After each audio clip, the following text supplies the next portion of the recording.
Alessandro, what was your biggest takeaway from the minutes?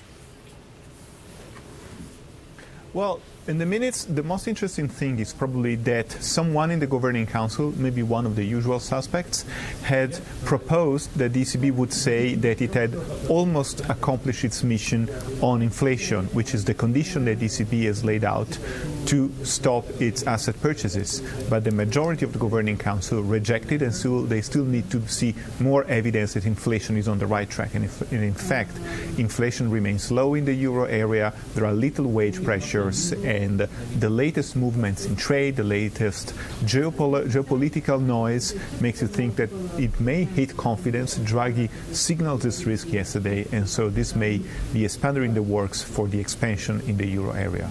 Yeah, and that really comes on the heels of, say, industrial production for the Eurozone also missing estimates. We've seen a slew of softer data, whether it's hard or soft data, that puts the Euro bulls in a really dicey position as we hold this tighter range. How does this wind up playing out? Well, right now, the euro area economy has been doing very well. It is probably the strongest growth in a decade. But at the same time, there has been some slowdown, as you said, in the soft data. This may be just because the soft data are just aligning themselves again with the real data. Maybe they had been overshooting a bit, or it may be the first sign that there is a crisis of confidence and the people are starting to have doubts again about what the euro area is doing. Add to that always a risk of the euro that it may rise. It is always something that the ECB is looking very closely.